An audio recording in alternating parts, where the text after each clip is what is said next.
Welcome to Abolition Radio, the broadcast outreach of Love Never Fails, inviting you to join the fight to end human trafficking. Oh, give me eyes to see. Oh, give me strength to lead. You give me all I need. So give me courage to believe. Each week, Abolition Radio sheds light on the darkness of modern slavery, celebrates the work of abolitionists who are fighting for freedom, and equips the church to engage in the work of justice with hope rooted in God's Word.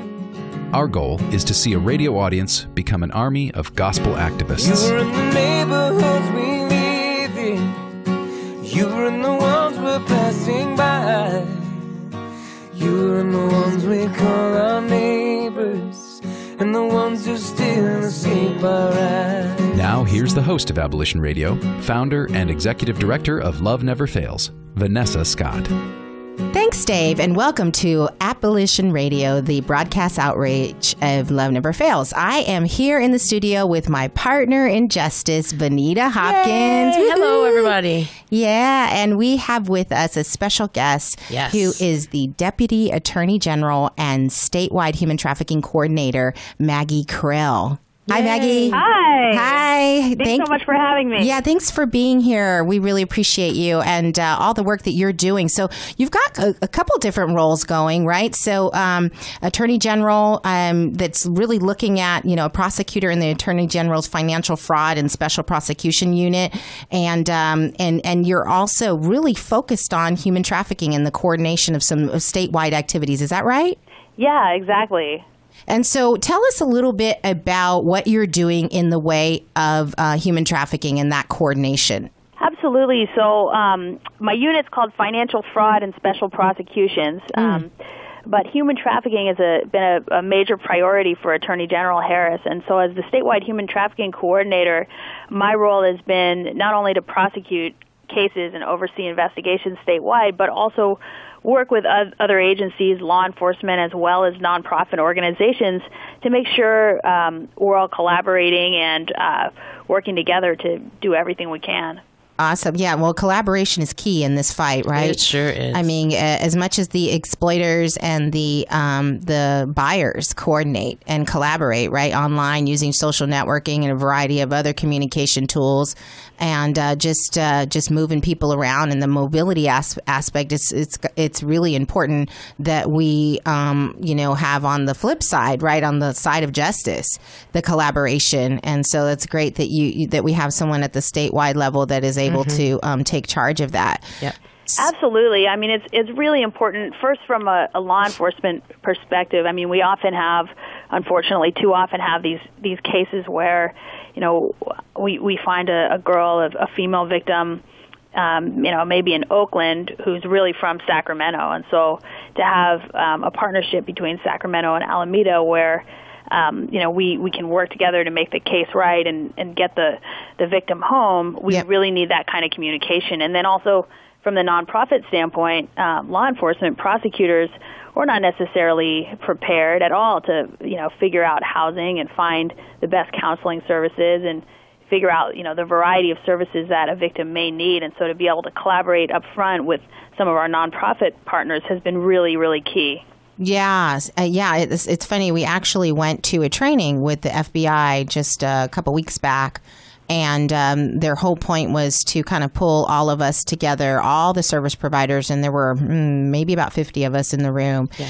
And they wanted to basically get a full list, inventory of all the services that were represented there, so that they knew how to best collaborate with the community and the NGOs, CBOs that are out there.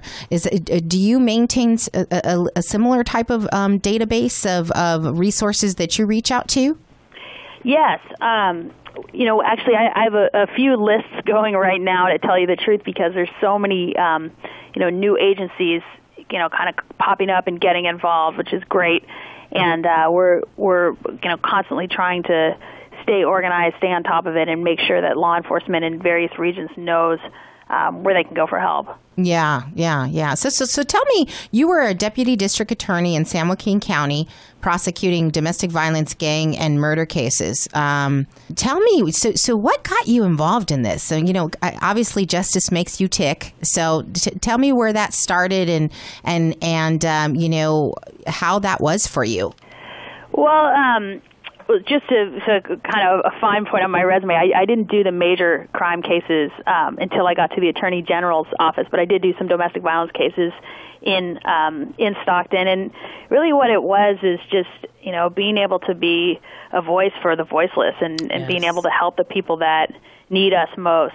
And, just kind of seeing, so many kids just falling through the cracks. And, mm-hmm. As a prosecutor, you represent the people, all the people, especially those people that don't really have anyone else representing them. And so that was a very special responsibility, and I'm honored to be able to take it on every day. Absolutely. I couldn't agree more. Yeah. It's just to see someone come into their own voice, right? And to know that they're valuable and worth something when they thought that they weren't, just because of your, you stood up for them. I actually was working on a project with the daughter, Fiona, of District Attorney Charmaine Bach from Alameda County. And she was, it's kind of funny because the daughter's 17 and she's an advocate now, and she's creating a film about this. And she was saying how she admires the way that her mom is the voice for the voiceless. Mm-hmm. And she says, of course she was joking around, 17-year-old. She's like, and sometimes too much, because she thinks she's the voice for me. Right. But yeah, so I mean, we need more people such as yourself that are willing to fill that role and understand the laws of the land and can kind of protect people in that way. So just a question for you, and since you did take on some domestic violence cases, what, when you think about human trafficking and the cross-section of the fact that there's sort of that abused woman, abuser, scenario in human trafficking, are you in the camp that kind of says it's the same kind of thing, or do you see some pointed differences in domestic violence cases and human trafficking cases? I'd love to get your perspective on that. Yeah, I mean, I think there are some similarities. There's also some differences. I also think human trafficking, casts a wider net, especially when we talk about human trafficking at the AG's office. We're including labor trafficking as well, mm-hmm. basically all forms of commercial exploitation. Mm-hmm. Whereas I think, domestic violence is a little bit more specific, a little bit more defined. But in terms of the victimology, I mean, especially, some of the cases that we're seeing in the sex trafficking world, there is a real domestic violence abuse sort of relationship between pimps and victims. Mm-hmm. We see that a lot with the idea that the cycle where pimps will treat victims well enough so that victims stay. Yeah, that power and control, right? And the power, the control, the violence, the mm-hmm. threats, the fear, the dependency. Mm-hmm. A lot of that is similar. But then there's also, some real differences, and not all the pimps use those sort of control mechanisms. Yeah. So I see there's some similarities in the tactics that are used to control, and in the behaviors. In terms of the attachment trauma, right, and the trauma bonding that happens between, let's say, an exploiter and the exploited, and maybe a husband and wife that are in a domestic violence situation. Yeah, you're right, definitely. And then also just I think there's you'd kind of be putting blinders on not to acknowledge the fact that a lot of these victims, by the time they get to the point in their lives where they're being sex trafficked, or as a domestic violence victim, they're marrying a abusive boyfriend, they've already suffered some form of trauma, some sort of abuse, and some sort of abuse, and so that could happen at a very early age, as a young child, and it could stick with the victim in a way that would make that person, more likely or less likely to respond to a situation in a certain way. Yeah. So I don't know if you know this, but we actually have an abuse prevention and sex trafficking awareness program. And we're in the schools. We've actually taught over 4,000 students in Wow, yeah, in you're California. doing incredible work. I have heard about it, and it's so important and it's so impressive. Yeah, and thank you so much. We're very humbled to have that opportunity, and it's because of what you just said, which is that oftentimes and it doesn't just have to be this human trafficking relationship. It can be the domestic violence situation. Is the precursor to that is that there was an abuse that had happened, an emotional abuse, and a scenario of neglect or sexual or physical abuse that had occurred that caused that person to become vulnerable to a trafficker or vulnerable to an abusive husband or wife. And so we're just grateful to be able to get ahead of that a bit and uncover, the areas that need care, So, I'd like to kind of drill down with you a little bit more on I'm very intrigued by the kinds of programs that you are currently rolling out in terms of human trafficking coordination. And I know that there's an education vein that is happening, or a program or initiative to do statewide education. I also know that there are, efforts being coordinated amongst counties. I'm just not sure where your agency fits in, so I'd like to learn more about that so that our listeners are aware. So we'll be right back in just a moment with another session of Abolition Radio. We'll be back with more Abolition Radio right after these messages. Trash bills weighing you down? At Case Industries, we specialize in lowering waste costs and providing trash consolidation and compaction services for multifamily properties, condos, and commercial shopping centers. Let us help you reduce operating expenses and increase property NOI. Case Industries, saving the planet, saving you money. Contact us today for a property trash and recycling assessment online at caseindustries.us or call 510-566-4223. That's caseindustries.us or call 510-566-4223. Case Industries, the property manager's friend. Hi, I'm Sandra Herrera, CEO of Case Industries. I've found that many employers are looking for ways to help the community but don't know how. I encourage you to consider supporting Abolition Radio as a corporate sponsor. Love Never Fails offers all the resources necessary to help young women and men overcome the trauma of exploitation and abuse. And that's why I'm proud to have Case Industries supporting Abolition Radio. Welcome back to Abolition Radio, where you are invited to join the fight against human trafficking. And welcome back to Abolition Radio, the broadcast outreach of Love Never Fails. So Benita had a really good question. Just a couple weeks back, we went on outreach. Yeah, we went on outreach. And Maggie, you mentioned something about you were saying sex and labor trafficking are very prevalent here in the Bay Area, here in our state. And I wanted to make mention that, yes, when we are out doing outreach on the streets, we do run into people from every state. I've had girls from Oklahoma, Arizona, Nevada.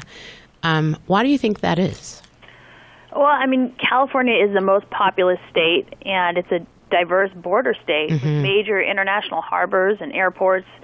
And because of that, California remains a major site of domestic and international human trafficking.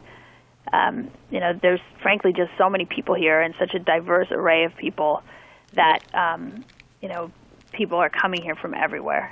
Yeah. Yeah. I mean, one of the things that, because I do a lot of direct services, I ask a lot of questions. And, one of the things that is available is hot wire and kayak and these different, airplane or travel agencies, online travel agencies. They'll do a one-way ticket or, a last minute type of ticket for $30 to get to San Francisco or to get to Oakland to fill a flight. Yeah. And so oftentimes that's what's happening is, there are ads that are being put out and because of the high population here, in the past, because of the laws were more lenient, we were, we're a harbor here in California. And so it's so easy to just, and now I'm noticing, I don't know if you're hearing this, Maggie, but I'm hearing that like Arizona is now the place to be because they don't have as stringent laws. And so people are just popping over there really easily and doing what they do and then coming back. And I will say, too, that those girls that I mentioned all were domestic. None of them were international. Right. That said they were from these other states. Yeah. They're all domestic. Yeah, that's a good point. So one of the things that we hear all the time, I actually was on the phone with the travel agency who wants to donate some services to us for our gala. Oh, great. And I started talking to him about human trafficking, and he was like, yeah, so what countries are they being brought in from? And I'm like, the country of Arizona, the country of Atlanta. Right. The country of Stockton. Right.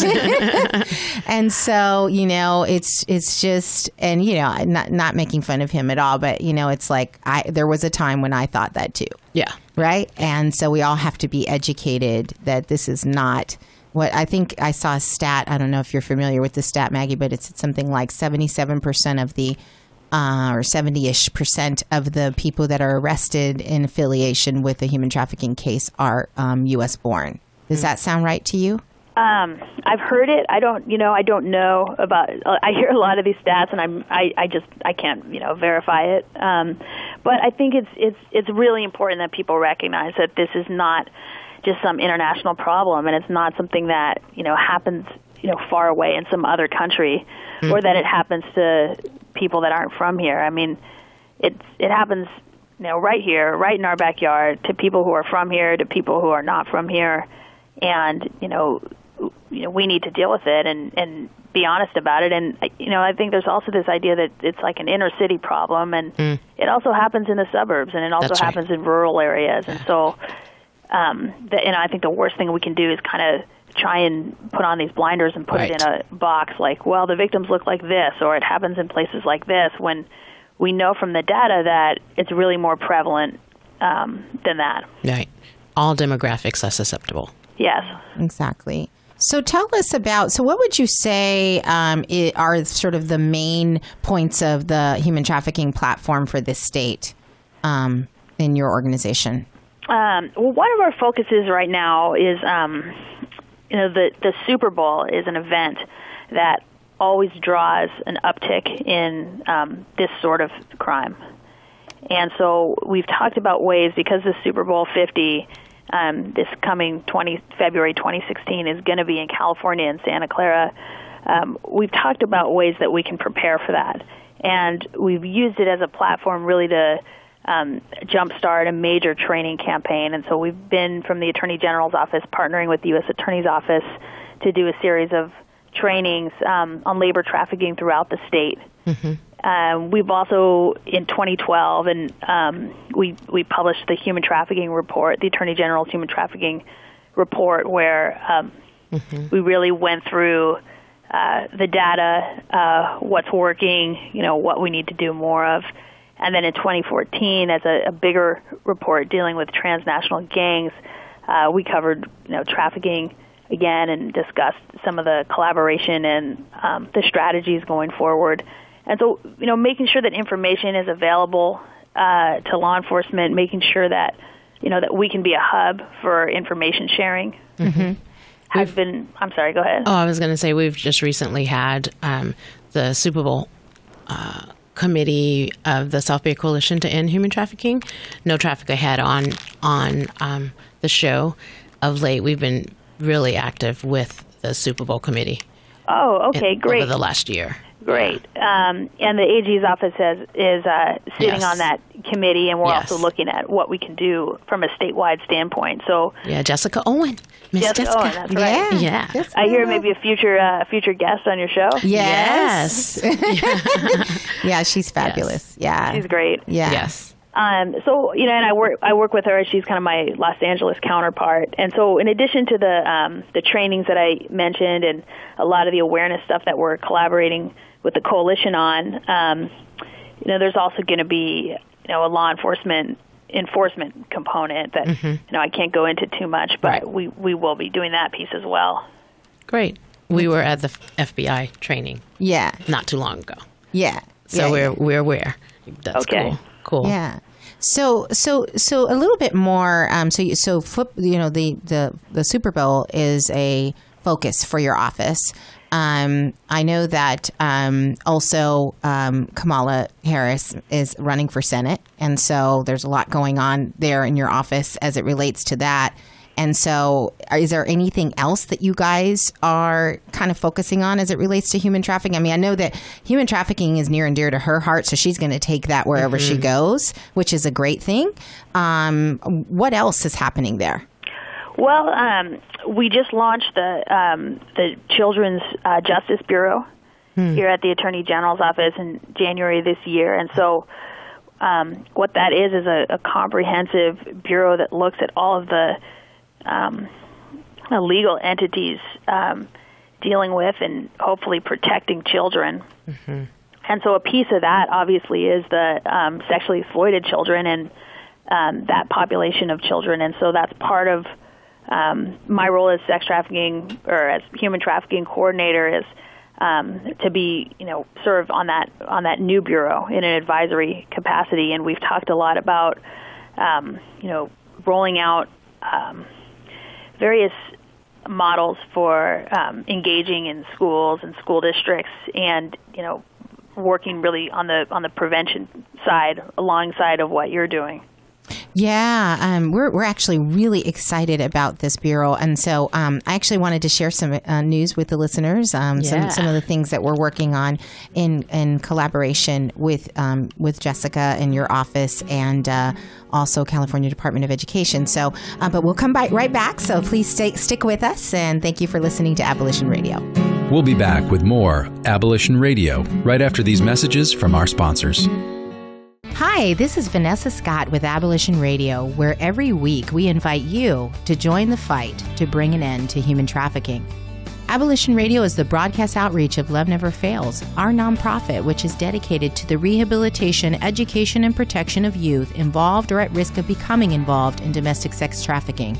Our goal with Abolition Radio is to eradicate human trafficking in all forms, sex trafficking and labor trafficking locally and globally. We are excited to bring this program to KFAX as we will share stories of hope and opportunities to mobilize the body of Christ and turn this audience into an army of gospel activists who will speak up for justice and act on behalf of those who are trapped or recovering from slavery. Find us on Facebook at Abolition Radio or on the web at abolitionradio.org and join me each Saturday at 3 p.m. for an exciting episode of Abolition Radio right here on AM 1100 KFAX. Welcome back to Abolition Radio, where you are invited to join the fight against human trafficking. And welcome back to Abolition Radio, the broadcast outreach of Love Never Fails. So we were just talking before the break about some of the exciting things that, your office is working on as it relates to statewide education. And there's a portion of it that we're hoping to collaborate with you on, but, we're still in sort of the development phases. But one of the things that I am very excited about that I wanted to just make sure you were aware of it. And Yay. Then, of course, we'll be presenting with California Department of Education to a group of educators, administrators in the education arena for the state that are focused on truancy and talking about the cross-section of truancy and human trafficking. And I'm just so excited about this because I feel that this has sort of been the big pink elephant in the room, which is, when there's always a lot of opposition to dealing with abuse because it's hard, when a child is being abused and you sense that they're being abused. But that, just being very honest, and this is my opinion, a lot of the resources or the placements that you might send a child aren't that much better. And so you kind of hold back on asking too many questions for fear that this person is going to be removed from their home, and maybe it's not ideal, but it's not the worst situation at that house, and so on and so forth. But one of the things that we have really found is that the more programming that you can provide, art programming, fun activities, things that kids can do, after school programs, healthy cooking classes, things like that you can do with kids that you believe are, that are being subjected to some form of abuse, maybe just neglect, right? When you can provide services to them in that vein, you have the awesome opportunity of re-engaging them in education, which I believe very strongly is their it's a lifeline for them to be able to learn, to not come. I've seen many kids that have just, sadly to say, just been passed. They don't even know how to write an essay, and they're graduating from high school. That just should not be. And it's because there's a lot of truancy and there's a lot of trauma in their household. So how can we make it fun and get them re-engaged back into their daily education and daily community? I don't know if you have any perspectives on that, and I know we're still early in on this, but I wanted to just kind of share where we're at. Well, I think it's, first of all, I really congratulate and commend you for doing that. I think that's so important, and it's such a important population and a hard population to reach, because we're always talking about, bringing education to schools, but if we can't even get these kids to go to school, how are we going to reach them? And so to incentivize that education is so important. And I think, you kind of go back to the basics, at least with sex trafficking, and it's about value. It's about the devaluation of people and degradation of people, and the feeling that they have to be able to do that again and again is a feeling that they don't have any value. Yep. And so to remove them from that context and to have them, doing things that they're good at and that they like doing, whether it's cooking or gardening or reading or playing basketball, it gives them really a way out. Yeah. That validation that they're good at things, like you said, they're valuable, they're important, and that they matter to other people. Yeah. That someone like you or someone is willing to, wants to spend time with them and, wants to give them what they need, wants to take care of them, and give them positive feedback and positive energy, I think is so important. Yeah, I just think back to, I don't know if you've heard any of the previous shows, but I've shared that I actually have survived all types of child abuse personally. And what was my sort of help, and I now as an adult, I find a lot of strength in my faith. But when I was growing up, I didn't have that. And so what I used as a coping mechanism, I actually now know that I treated myself with art therapy. And we always laugh about that, but it's like I was in every kind of art program you can imagine. I did tap dance and ballet and jazz, and I played instruments and I sang in the choir, and it was like, man, you gotta have this. And it was like, because I was working through all of that pain. Yeah. And so, I always say on this show that I'm so grateful for having had the opportunity of being a survivor of abuse, because I know firsthand what it feels like, when you're alone in those places, and when you're able to just, maybe you're at home by yourself and something bad has just happened and you can just sing a song. You can just sit there and sing to yourself, and it makes you feel better. It is. I think it's really that inner strength. Yes. Yeah. And then that resilience that comes from that is just so powerful. So I'm excited about what's to come, and more to come on that. I am going to transition a little bit, and I wanted to just talk a little bit about agencies that you partner with. So who would you say are like your top? Is it mostly the district attorney? Do you also do a lot of work with the FBI, or how does that work? Well, because the Attorney General's office is statewide, we do work with the district attorneys, but there's 58 counties, so there's several of them. But some I've worked with more than others, and especially some of the bigger counties like Alameda County that have dedicated human trafficking units that are really active. It's been great working with Alameda County. We work with a lot of different law enforcement agencies. We've worked with federal agencies, HSI, Homeland Security, as well as FBI. And then, statewide, we work with local police and sheriffs. And then we also have our internal Department of Law Enforcement agents. Yeah. Okay. So you're kind of you're all, going federal and state and in a lot of different directions. Yeah. I was hoping for that because it's so important that we collaborate in all of those different types of ways. Yeah. I mean, it really depends on the case and the situation. I've had a lot of these kind of brothel cases lately where the victims aren't necessarily from the area where the brothel is located, so the defendants will get arrested and prosecuted in that location, but the services for the victims are better distributed by other counties or other locations. So that's been kind of one of the challenges. Yeah. So just thinking a little bit about that, let's say a brothel case, when I think of a brothel case, I immediately think of international human trafficking. Is that true that most of the people that are in a brothel or in like a massage parlor are not from the U.S.?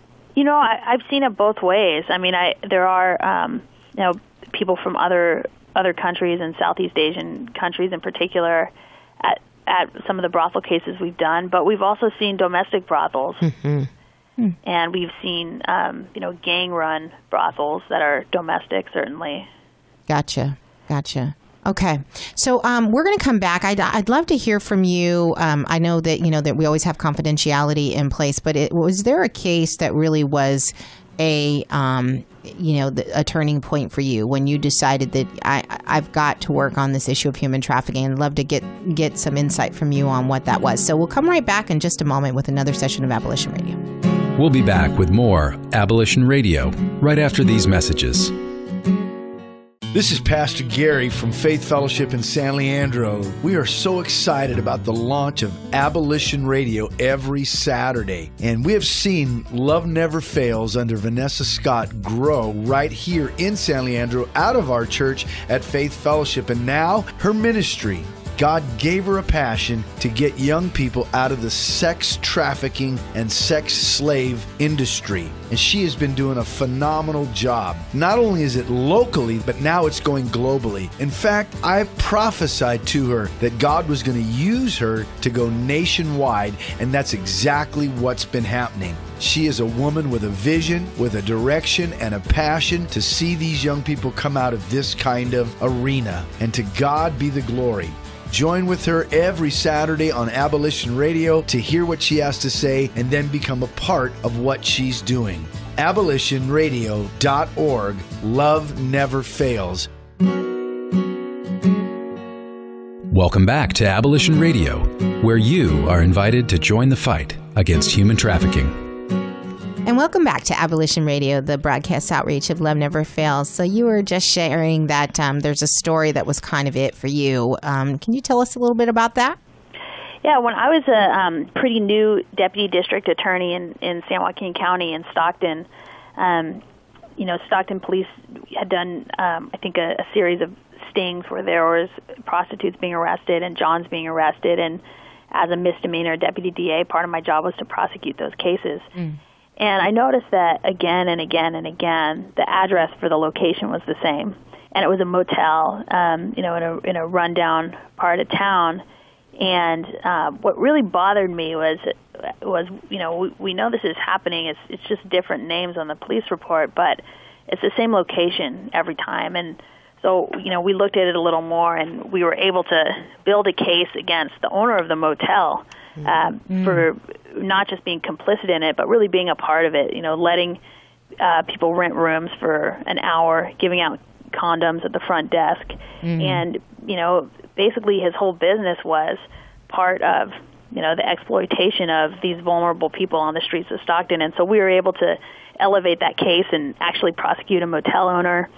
And that was a long time ago, before human trafficking was really, a thing. I don't even know if, we knew that word. That's what it was, yeah. That terminology. Yeah. But I knew that it was something, and I knew that it was something horrific, and I knew that it was something that, I wanted to solve, and I wanted to work towards solving, for the rest of my career. So when I had that opportunity a few years ago at the Attorney General's office to really, be the go-to on human trafficking, I was really glad that one, it was being taken so seriously, and two, that I got to be a part of it.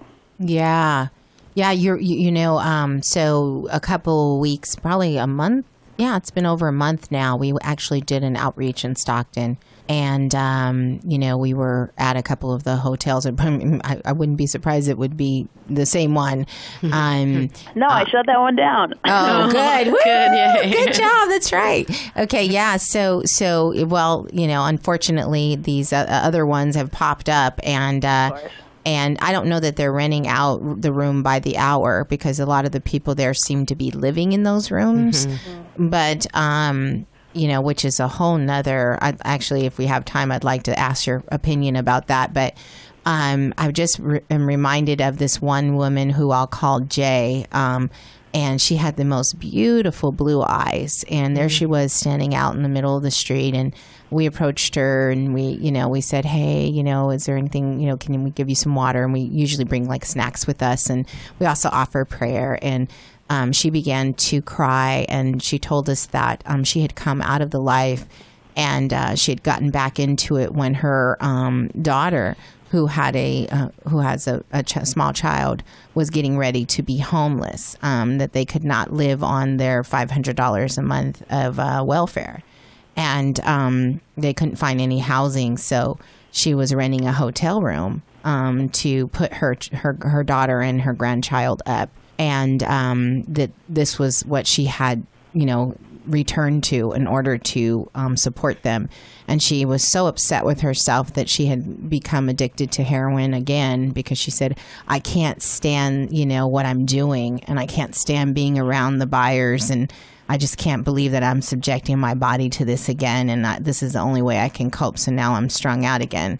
And I just was like, this woman was so beautiful, and she was, I could tell that she would be like a great customer service person, that she just had so much potential just right there, and so heartbreaking. And to know why. And then of course I think about, I'm a problem solver, so I'm like, what kind of housing can we get for her daughter? And I'm thinking, the housing is so hard, I wish I had a quick answer, but it's not that simple. So I'm sure as you went through the whole motel situation, you have to press and press and press and just not relent until you get to the end.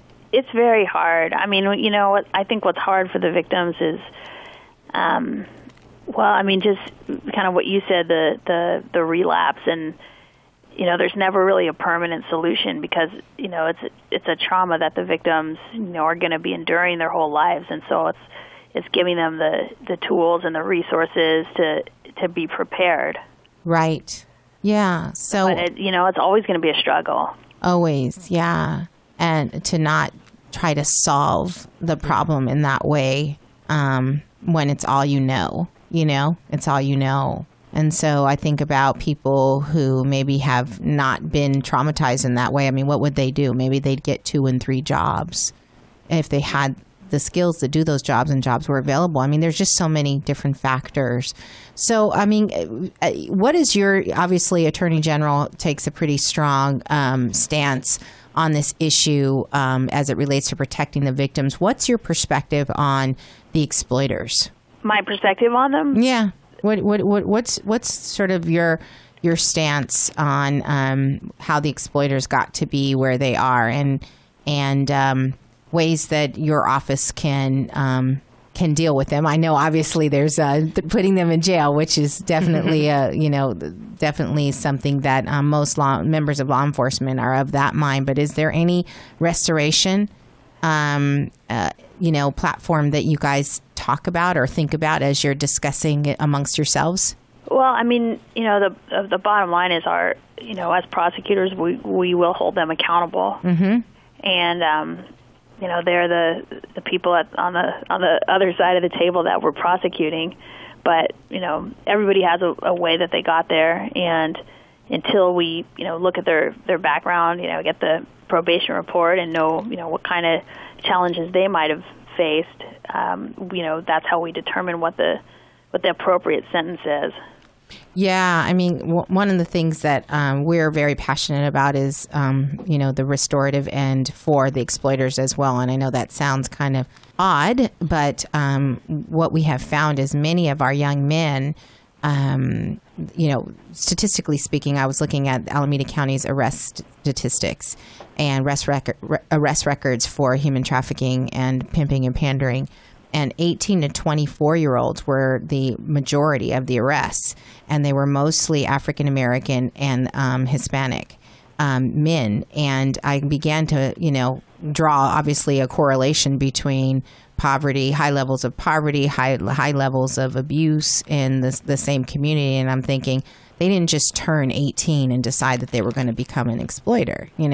They've maybe some of them did, but I'd say the majority were taught. They were corrupted by somebody and taught to do that. It's a family thing, or they're living in impoverished situations and they see their friends in the neighborhood doing this as a way to make ends meet. What are your thoughts on that? Again, I mean, we need to hold the suspects accountable for their actions. I mean, this is it's a serious crime. It's a real serious crime. And when you're talking about exploiting another human being and literally buying your daily bread based on something horrific that you're willing to subject another human being to for profit. Yeah. No, it's a real serious crime. No, I agree, and I'm just asking you the question, but usually that's the answer I get, specifically from people who are in the law enforcement arena or on that side of the equation, and I think it's appropriate. And when I've spoken with Holly Yoshi from OPD, that's her stance, and she's that's my story, and I'm sticking to it. and I'm like, okay, I'm glad you are, because we need people like you in the system. At the same time, I appreciate that there's a little bit of room made for organizations such as ourselves that are not only interested in the restoration of the exploited, but also the exploiter. And with the thinking that, our hope is that if we can get hold of them, we can prevent them from doing this again. And also, hopefully, a lot of the time, there's other family members that like their own children. And sometimes they're married. There's just a whole bunch of other factors that go into the destruction of a family because of this exploitative issue. So we try to look at it systemically, and so we appreciate that there's room made for us to do that. Definitely. So yeah. So it's sad. I mean, a lot of the defendants that I see in all kinds of cases have these very heartbreaking backstories. Yeah. To get where they get. But at the end of the day, I mean, these are, adults, and they're making decisions, and their decisions are, rendering horrific pain and suffering on other people. And so our job as prosecutors is to hold them accountable. Yeah, exactly. And thanks for doing that. Is there anything, so as we come to a close here on this session, segment, is there anything that you want people to know about your office, or ways that we can get in touch with you, or engage a little bit more readily in terms of Super Bowl or otherwise? Definitely. Our website is OAG, Office of Attorney General.ca.gov. And on our website, there's a specific page for human trafficking. And, of course, we have the National Human Trafficking Resource Center hotline number there. And some other information. Both of our reports that I alluded to earlier are downloadable from the site, as well as ways to contact us. The model posters that we've put up for businesses to use for potential victims of human trafficking. So a lot of resources there on our website, and definitely, if you folks or your listeners, have ideas or want to collaborate or continue this conversation, we welcome that. Yeah, you guys have some posters and whatnot that have missing children that you publish as well, and then that National Human Trafficking Hotline number is 888-3737-888. Yes. I mean 888. 3/8 at the end. Yeah, 383-3737-888. Yeah, that's great. So please do, if you see anything that doesn't look right, say something. So we'll be right back with another session of Abolition Radio. Thanks. We'll be back with more Abolition Radio right after these messages from our sponsors. Trash bills weighing you down? At Case Industries, we specialize in lowering waste costs and providing trash consolidation and compaction services for multifamily properties, condos, and commercial shopping centers. Let us help you reduce operating expenses and increase property NOI. Case Industries, saving the planet, saving you money. Contact us today for a property trash and recycling assessment online at caseindustries.us or call 510-566-4223. That's caseindustries.us or call 510-566-4223. Case Industries, the property manager's friend. Hi, I'm Sandra Herrera, CEO of Case Industries. I've found that many employers are looking for ways to help the community but don't know how. I encourage you to consider supporting Abolition Radio as a corporate sponsor. Love Never Fails offers all the resources necessary to help young women and men overcome the trauma of exploitation and abuse. And that's why I'm proud to have Case Industries supporting Abolition Radio. Welcome back to Abolition Radio, where you are invited to join the fight against human trafficking. And welcome back to Abolition Radio, the broadcast for outreach of Love Never Fails. So we're going to jump right on into what's going on in your community. And Benita, you want to take us through? Yeah. I'll only mention a couple here. First of all, our network meeting will be on the 2nd of August at Lift Ministries, and that is our monthly Love Never Fails Action Network meeting at 22580 Grand Avenue from 2:15 to 4:15. So if you are interested in all things Love Never Fails, or you have questions, or you want to meet those of us who run the programs, you get to hear us talk about our month previous and our month to come. And you get to ask all those questions you might want to know and find out about us. And then next week at Templo de la Cruz, we're really excited to have our benefit musical to support our I Am House. And our theme this year is, Can You Help Me Stop Human Trafficking? And it begins at 4:00. And go to our website at loveneverfailsus.com to purchase your T-shirt as your ticket. T-shirt as the ticket. T-shirt as the ticket. And those are running $10 and $12 to pre-order. We will have some at the door, but we want you to order early. You go to our website, you click Join Us, then click Benefit Store, and it's for pickup only. And the pickups will be at Lift Ministries at 22580 Grand Street, as well as Faith Fellowship at 577 Manor Boulevard, San Leandro. And those pickup days are the 6th of August from 4 to 6:30 for Lift, and 6 to 8:30 at Faith Fellowship. So go to a website. Everything is there. Hopefully that's not too confusing. But your ticket, your T-shirt is your ticket. We want you to wear those shirts on that day, and so that we'll all be unified in that endeavor. And the last thing I will announce is, or to make mention, is a conference coming up at Faith Fellowship, the Beauty of a Woman Conference on September 12th from 8:30 to 2:30. It's for women and young girls, high school girls, and college girls. Breakfast and lunch are included in your registration, and there will be breakout sessions that day. If you want to register for this conference, go to faith-fellowship.us/beauty. I know that's a lot. I'll do it again. faith-fellowship.us/beauty. My goodness. And to register online for the conference, and we would love to see you. There is more information there on their website as well regarding that. A couple other things. We partner with the Lift Community Initiative for a day outreach, and that will be happening on August the 15th. We will be giving out food and clothing in the morning from 11 to 1 p.m.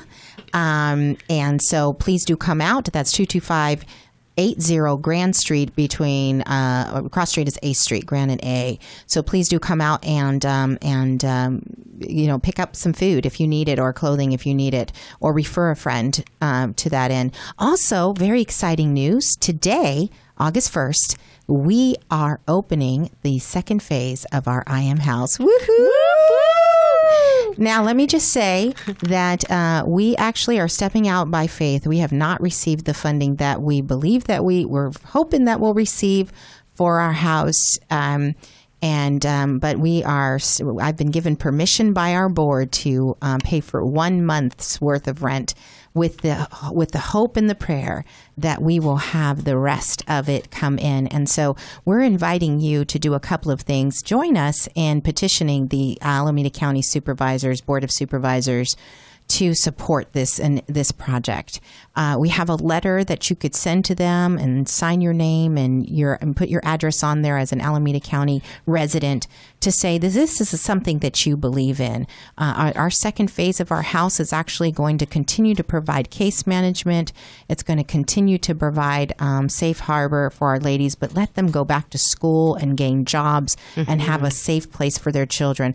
Also, join us as a 40 for Freedom partner. You can do that on our website, which is loveneverfailsus.com, and you can click 40 for Freedom and learn more there, or you can just donate any amount. We really need your support to continue with our services. Don't forget to like our pages at Abolition Radio on Facebook and Love Never Fails on Facebook. And of course, we always want to end our program with a very important message, and that is that you are loved. Thanks for joining us this week on Abolition Radio. We trust that you've been inspired by these stories of hope and survival, and that you'll accept our challenge to get involved by contacting us at abolitionradio.org, by liking and sharing our page on Facebook, Facebook/Abolition Radio, or by making a contribution directly to Love Never Fails. Abolition Radio is the broadcast outreach of Love Never Fails, which is a donor-supported, nonprofit ministry that Vanessa founded as a way of directly impacting the lives of young people who are trapped in or at risk of becoming involved in sex trafficking. This broadcast needs your involvement and support.